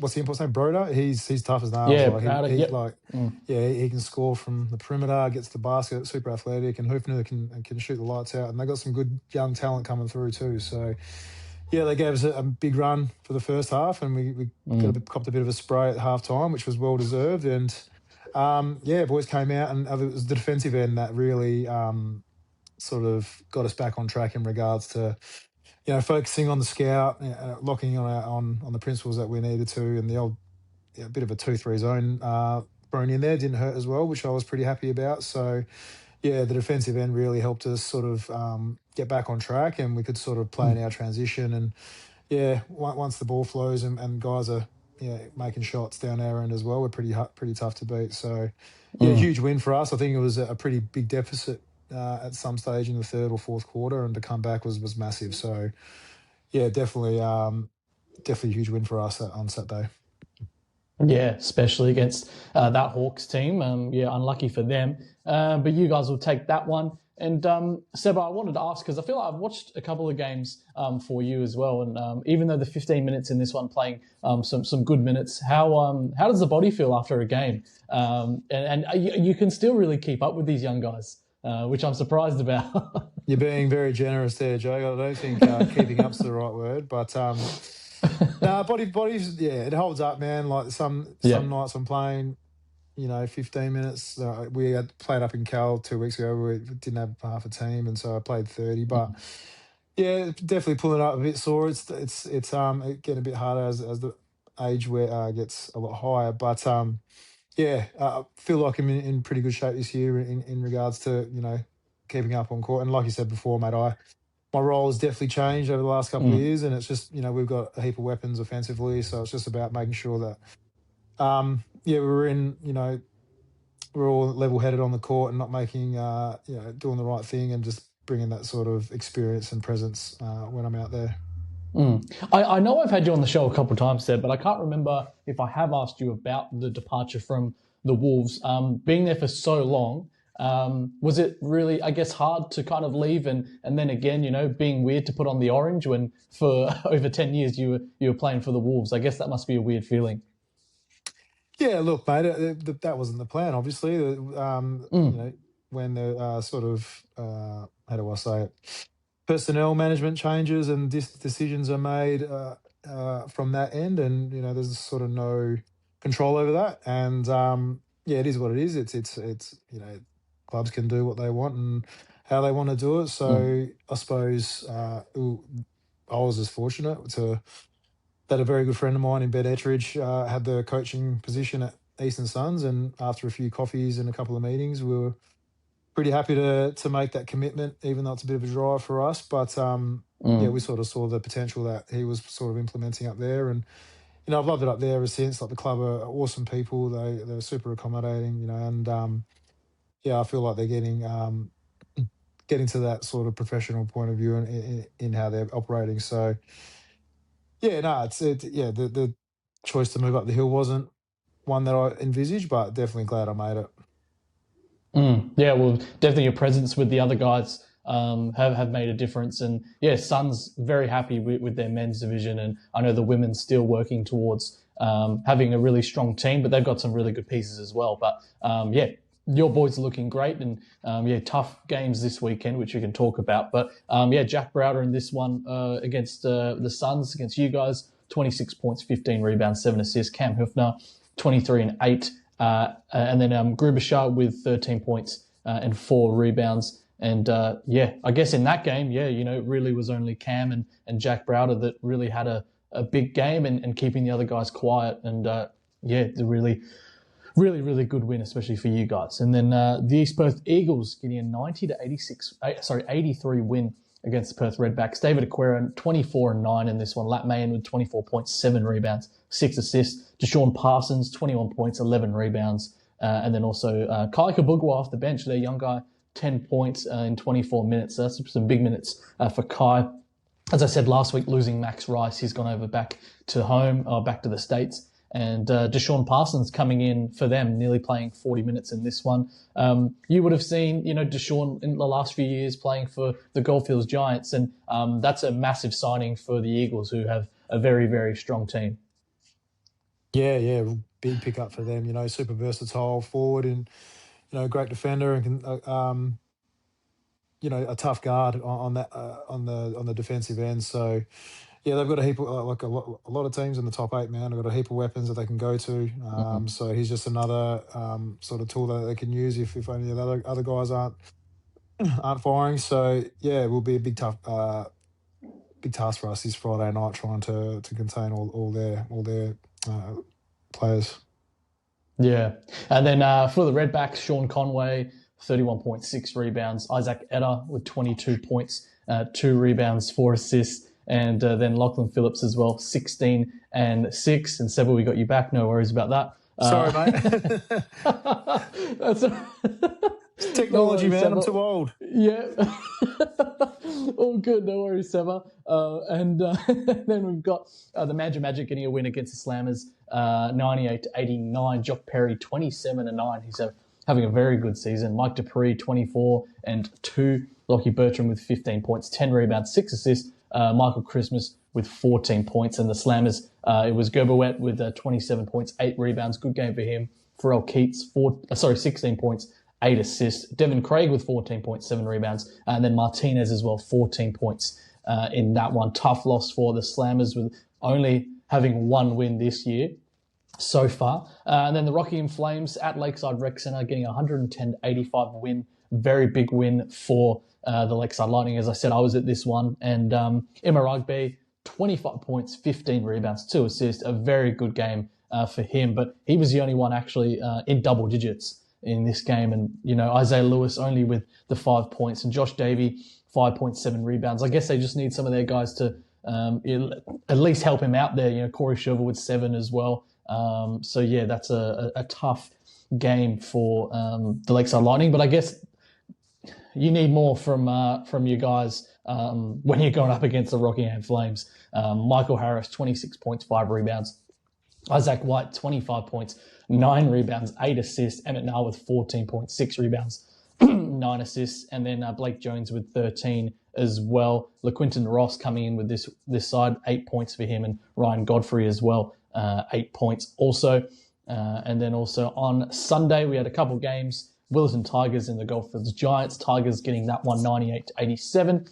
And Tayshaun Cherry, 27 and 8. Damien Scott, 24 and 4. Mike Vigor with a near triple-double, 13 points, 8 rebounds, 9 assists. Bryce Johnson, 10 points for him. And for Goldfields, Josh Duach having a really good couple of weeks lately, 28 points and 5 rebounds. Sam Vincent as well, a big double-double, 24 points, 18 rebounds.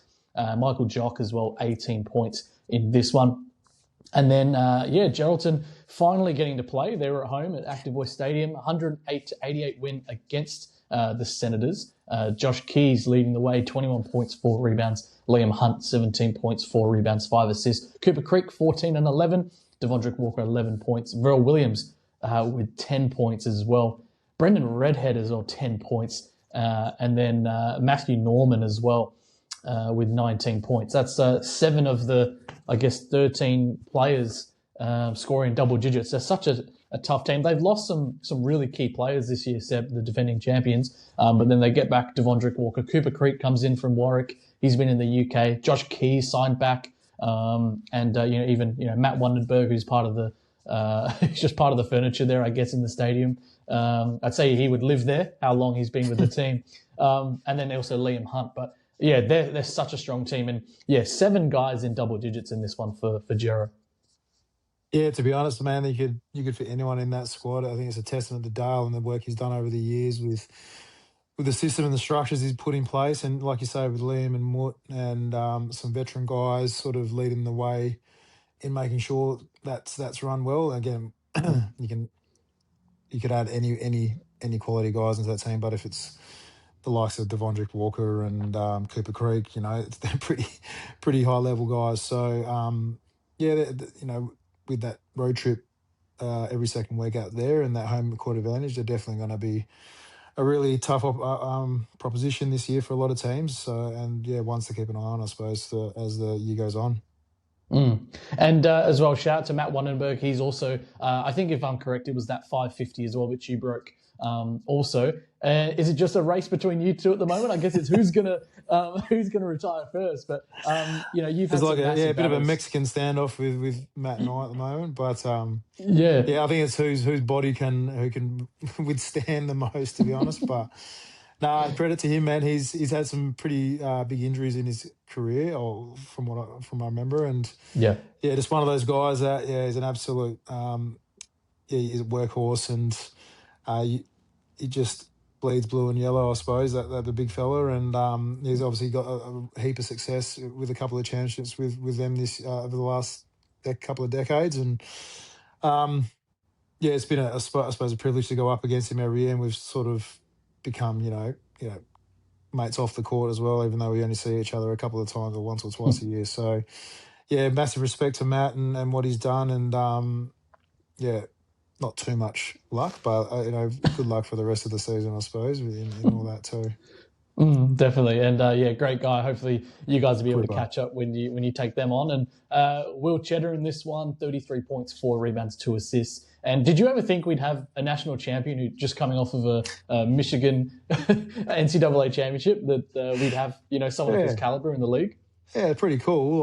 When I saw that Michigan players come to the comp, I was like, that's pretty full on. But like I said, man, the exposure league, and I suppose it's a lot of connections with coaches and agents these days. So it's surprising, but not surprising that we've got someone at that level, in our comp, which is awesome.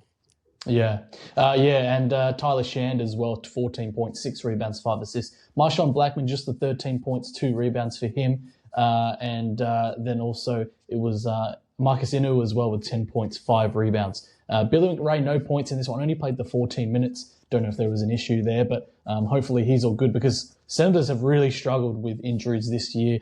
George Pearl just coming back, and that's the reason why they're kind of in this position, in that 12th position, 4-9. So hopefully they can get some of their guys back and get their guys firing, because they have a great team. But that's all the games for round 10, Sebo. And just quickly, before we get on to the games for next week with Heritage Round, for you would have played with a lot of amazing players. And maybe, I don't know if you remember, or if before you were even playing, was there any kind of old guys that you looked up to, even when you were young, maybe playing Wobble Days and before you got in the league? Was there anyone that you really loved to watch? Yeah, I used to floor wipe at the Sterling Senators SBL games back in the day when I was a lot younger. And there was guys like Steve Charlton, Kami, even Mark Utley was running around back in those days. Hard to believe. I sort of watched those guys growing up, and some of the legends of the Perry Lakes teams that were super successful as well, that I remember and end up playing against a little bit as well. So sort of started from there, and obviously worked my way throughout the junior ranks, and here I am now.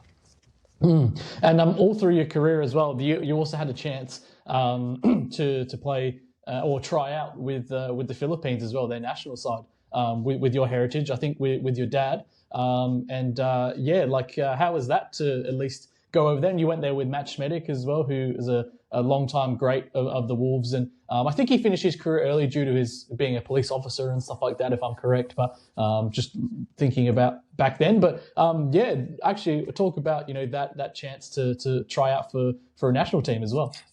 Yeah, it was cool, man. Like, I doubt we'll any chance to make the team, to be honest. It was a pretty high-level guys, but yeah, Dad obviously had some connections over in the Philippines to get me and Schmidt a trial for a couple of weeks. And yeah, the experience of, being involved with such a high-level program, basketball is pretty much like their national sport over in the Philippines. Yeah. And to have the coaches and the staff and all the things that go with that, it was super eye-opening, and we actually got a pretty cool experience to play in some practice games in Singapore as well for over a couple of days with the team. And yeah, something that I'll always remember, and to do it with one of a good mate was really cool too. But definitely was never making the national team, mate. I'm not that good, jeez. In the day, hey Seba, in your day you could play, so you got to give yourself some credit. You could definitely play, and I saw maybe nearly every game you would have played for the Wolves as a kid. And same, we're in the same position. I used to floor wipe as well, as you remember. But I loved getting a free drink and a boost, like the chocolate as well. We used to get them from Van. And I think with SBL, I know there is a lot. Even in my commentary, I did mention a lot of Wolves players, and that's no favoritism. But for me, growing up, as you would know, around the Wolves, and someone I think I need to shout out is Van Kalis. Van, who's passed away now, but a legend of Joondalup. He would have helped you, maybe through your career, but I guess as you're a bit older, but you would have seen Van, and such a great guy. Most of the times I saw Van, he was very miserable and pissed off, but still a great guy. And hopefully my parents aren't watching, but I would skip school and go to the stadium, and Van would say to me, "You're supposed to be at school. What are you doing?" And I just said, "I don't want to go to school today." And he would go, "All right, come in." And he would let me all day shoot and hang out at the stadium. So I guess without him, I don't know what I'd be doing. So he's someone that was amazing for my life, and I guess for a lot of other players, in their careers.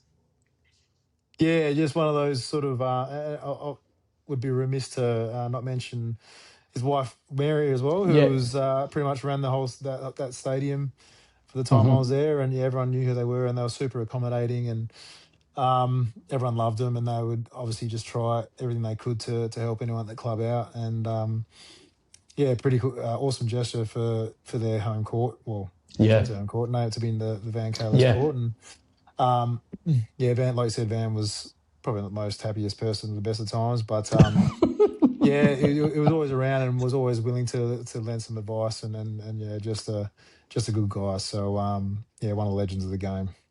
Yeah, definitely. So shout out to him and Mary and the Kalis family for what they've done for basketball. And there's so many other people out there. So they've done so much for basketball. But I feel like if we went through it, the show would go on for multiple hours. So for Heritage Round, we want to thank everyone that's ever been part of the SBL and even now in the NBL1 West for everything, and even all the volunteers and everything.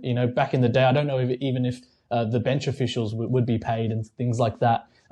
As maybe they are today. I don't know if they did get paid, but other things like that, and all the referees we've had as well has been great. So great Heritage Round we had on the weekend. But we're going to head to round 11, and we'll go through the games for Friday, June 1st, 8:10 p.m. Belmont Oasis and Leisure Centre, Perth Redbacks and the Southwest Slammers. Slammers, as I said, only the one win this year. Perth Redbacks sitting in 9th position, 4-7. This could be a game that the Slammers can get. I feel like, Perth aren't the biggest team out there. I know big Jalen Martinez, he's going to be tough to stop inside. And then Gerberwet, their other import, he's been having some big numbers. People are going to be mad. I'm going to go with the Slammers, but I think they can get this win against the Redbacks. But Redbacks have a good squad as well. Isaac Eder has been putting up some good numbers. They've got Nick Floyd as well, one of the young guns coming up. And then Sean Conway's been putting up some big numbers as well. So this is going to be an interesting matchup. But I'm going to go with the Slammers on this one, actually, Seb. I might have joked here, the old Friday night upset. Yeah, I think it'll be closer than what people think. Well, there's a few whispers that there's a few roster changes at the Redbacks as well. That might change up a few things. So, yeah, Bunbury are a competitive team. Yeah, they haven't had the wins on the board like they probably had hoped for, but, they've got a couple of a good quality import, a couple of quality imports and some good local guys in that sense as well. So, yeah, every Friday night game's a danger one for any team. But I might go against you and might tip the Redbacks in that one. But yeah, no worries. I wouldn't be surprised if Slams got up. Yeah, definitely. And then also at Arena Joondalup, I guess if you're living north of the river, this is kind of one of the big matchups in history. I guess the Joondalup Wolves and the Warwick Senators. I guess only stadiums being about 8 minutes away from each other, 8-10 minutes away. It's a big clash here. Battle for Joondalup at Arena Joondalup. And this is going to be a great one. Warwick really need to get some wins. Their team hasn't been at full strength at all this year. And then Joondalup are actually hitting their stride as well. I guess for you guys, you'd love to see Joondalup a bit battered and bruised on Saturday night. But I like the Senators. I think Will Cheddar's an exciting player. I think he's going to thrive in that environment at the Wolves. It's going to feel maybe like a bit of maybe less than a college environment, but it's going to be like a good environment for him, like he would have had in the past years. And then Marshawn Blackman has been a bit low on his scoring. He was averaging 30 a game, and now I think he's around that 20, just over 20 mark. And as well, I did speak to him. I think there's a little bit of a knee issue, but nothing too bad. I just think a little bit of soreness he's going through. So that's why he's maybe not having the games. But I believe in this guy. He's an amazing athlete, and when he gets going, he can get points easily. But I'm just going to, I want to say Warwick, but I think Joondalup at the moment have been playing great basketball, and it's at home as well. I'm going for the Wolves in this one. And as well, in your time, before you give your tip, Seba, in your time when you would have played Joondalup and Warwick, as you know, it would have been, it's a big rivalry, and you played for both teams as well. Yeah. Yeah, definitely extra spice to it when you've got the local rival, and yeah, it definitely adds a bit extra to the game in those bragging rights against a team that's just down the road. So, yeah, I reckon both teams will definitely have a lot of pride on the line, and I'm hoping it goes to 6 overtimes so that the Wolves get absolutely fatigued and smashed. And but I think they'll just be a tad too strong for the Senators, who again are probably dealing with a few injuries or guys coming back. But yeah, again, a Friday night game, anyone can take those. But I think Wolves will just be a bit too strong in that one. Yeah, and as well for you, when you go back to Arena Joondalup, I know it's not the home of the Wolves as we would have seen, because now the real home of the Wolves has been knocked down, and there's I think a complex there, offices built there, which is sad to see. But the old JBC. But when you play the Wolves, does it bring a little bit more fire that you want to, you at least want to get the win? Yeah, I want to win every game, obviously, mate. Yeah. But I think the cool thing about it is obviously seeing a lot of the people that that I would see every weekend for 10, 15 years, and reconnecting with them, and those conversations, and just the catching up on the good old days. And I suppose I'm there a fair bit now with my kids playing domestic on Saturdays, and my daughter plays for the Wolves for Wobbles. So yeah, just being around that stadium a fair bit sort of brings back memories. But definitely going against your old club that you had a lot of success with and a lot of good times with, is definitely would love to get that win on the board for sure. Well, we can talk about that next. And you've got a tough one on Friday night at Morley Sport and Rec Centre. East Perth Eagles taking on the Eastern Suns. And this is like a bit of an Eastern clash as well. So we've got a couple derby games in a way. But what have you guys got to do to take on East Perth and get the win? David Aquera, such a tough guy around the rim and exciting player. Lat Mayan just signing with Brisbane Bullets as well. Deshaun Parsons coming in. They've got some great guys. Even Bing Huang off the bench. Such a really good player that they've got, and they've got such a great roster. But what have you got to do to get this win against the Eagles? Yeah, they touched us up last time we played them, and I think they just shot the lights out. So I think it's about, again, just I think Dave Aquera's their engine room and creates a lot for them. So if we can sort of minimise his impact as best as we can, we're not going to stop him, all game, but sort of minimise his impact both on the offensive end, and he's a great help defender, and so long and athletic as well. Which will hopefully sort of follow through to the rest of the crew. But yeah, it's going to be a tough game. I think Dave's probably one of the top players in the league at the moment, and it's surrounded by a really good support cast. So we've got our work cut out for us. But I think if we can just knuckle in and work on those finer details that we need to improve on, we should be okay. Yeah, well, as well, there's a chance for you guys, maybe depending on what happens this week, and also with percentage, looks like maybe we could get up to third position for you guys if you get a couple wins, but we'll see how that goes. You never know. You'd love to walk away with 2 wins. This is going to be really close to me. I'm really on the fence, and I know I've got Seba online with me, but I'm gonna go Suns. I think I'm gonna go you guys. I'll go for the Suns. I think Eve Perth with Deshaun haven't looked amazing, but when they get Deshaun really locked in and incorporated in the group, which he had a better game this week. But they're just so fluctuated for me, up and down. And I know they're not going to like that if they see this. This is a tough one. I feel like anyone can get, in any game, anyone can get a win. But I feel like this is really just a toss-up. So I'm going to go for the Suns in this one, Seba. Yeah, thanks, mate. I'll pay you later. Yeah, no worries. And then just very quickly, we'll go through the Gelton Buccaneers and the Willetton Tigers on Saturday night, Active West Stadium. I'm going to go for Gero in this one. Sorry, who was the game? Gero and... Yeah, Gero and Willetton, 7 p.m.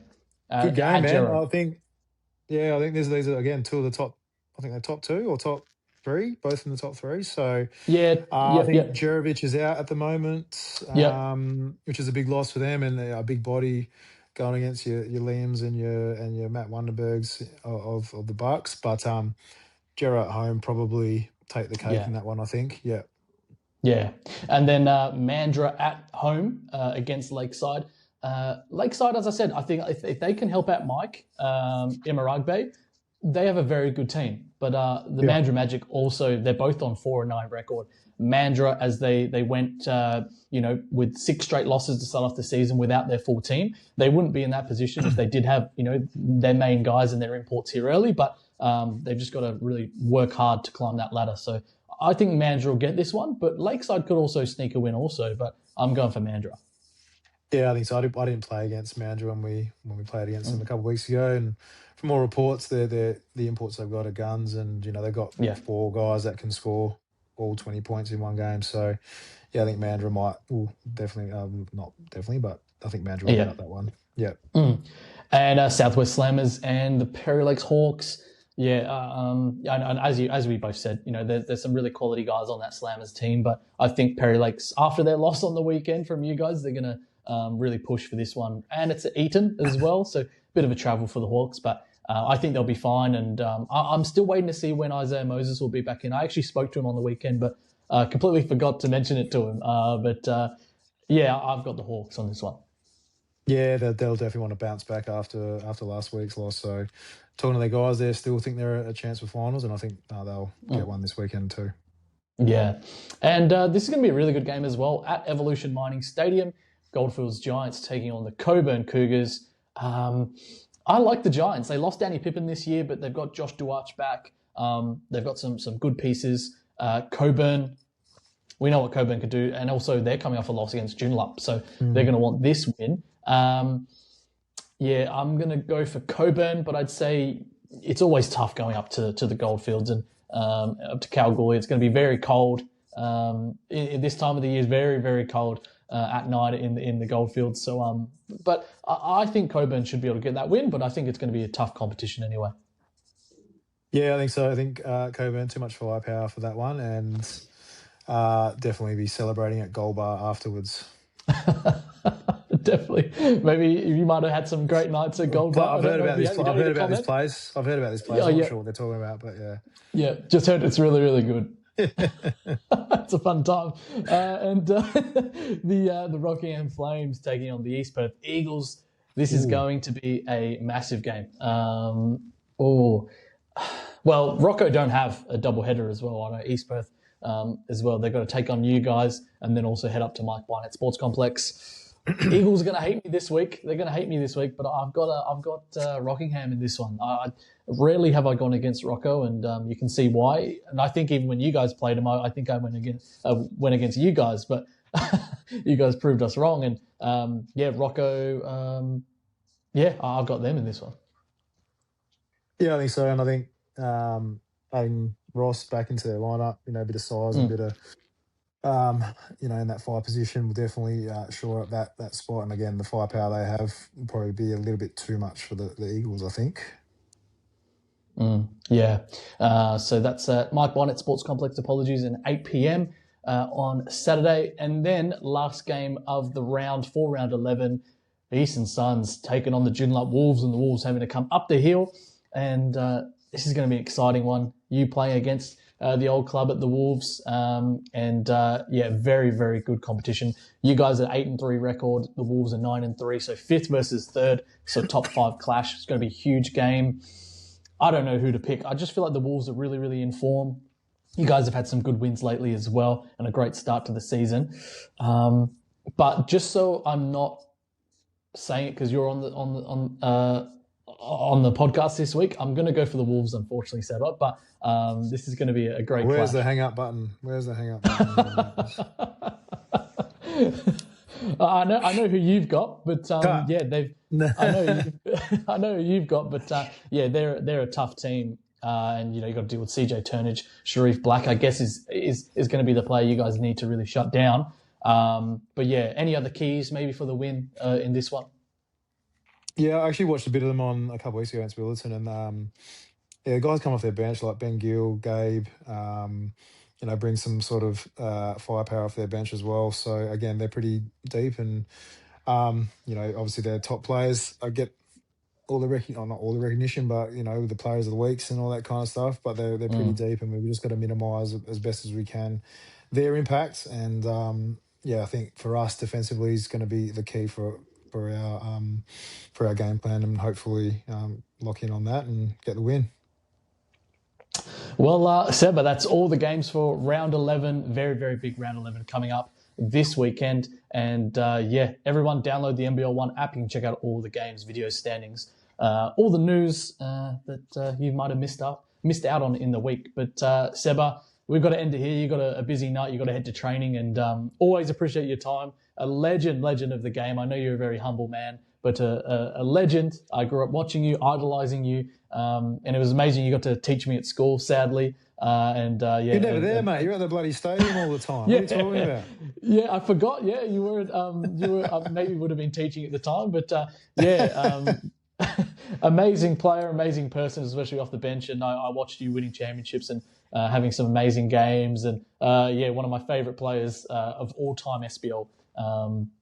All time. But Seba, thank you so much for your time. I really appreciate it, and good luck for this tough round 11 coming up.